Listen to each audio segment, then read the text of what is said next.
Դու քաղաքական գործիչ ես, իշխող վերնախավի առաջնորդը, ունես մեկ օրակարգ, շարունակաբար ավելացնելու, բարձրացնելու քո պետության դիմադրողականությունը, ուրիշ ոչ մի հարց քեզ պետք չէ հուզի, եղբայր։ Դու գնացել ես մի վայր, որտեղ սովյալների եւ որբերի Հայաստանը 70,000-անոց գալիբոլի դիվիզիան ջախջախեցին գլխովին։ Շուռ եկան մի հատ էլ 11-րդ կարմիր բանակը Սյունիքում Զանգեզուրում ջախջախեցին գլխովին։ Կանգնել ինչ ես խոսում։ Նախընտրական տրամաբանության մեջ են հավանաբար, պարոն Սիմոնյան։ Ախր այ հարգելի Էլիս ջան, մտածում եմ ես օրինակ, դրանք ոչ մի տրամաբանություն այդտեղ չկա։ Անկամ նախընտրական տրամաբանության մեջ ինքը պետք է ասեր, որ հայ ժողովուրդ, օй, ես լինեի ինչ կասեի։ Դրանով էլ ամփոփենք, ավարտենք։ Սիրելի Հայաստանի Հանրապետության քաղաքացիներ, մայիսի 28-ին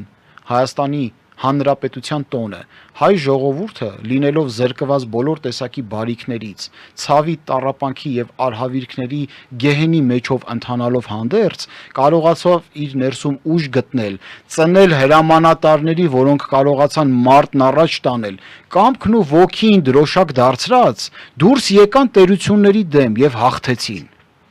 Կերտեցին Հայաստան, անելանելի իրավիճակներում, անհնարինը դարձրեցին հնարավոր, ապրեցրեցին իրենց տեսակը, 21-րդ դար հասցրեցին, եւ 21-րդ դարում Աստված մեզ խղճացել է, մենք ոչ որբ ենք, ոչ էլ սովյալ, մեզանում ոչինչ պակաս չէ, եւ այդ տաղանդը զորաշարժելով մենք իլուր աշխարհի ասում ենք, որ ցեղասպանությունները կասեցվում են սխրանքների եւ հերոսությունների միջոցով, եւ իմ հերոսական ժողովուրդը տուրք չի տա թշնամուն երբեք։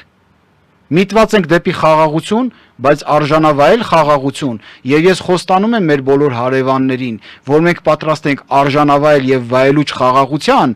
արժանապատվությունը պահած գլխներիցս եւ կյանքներիցս վեր։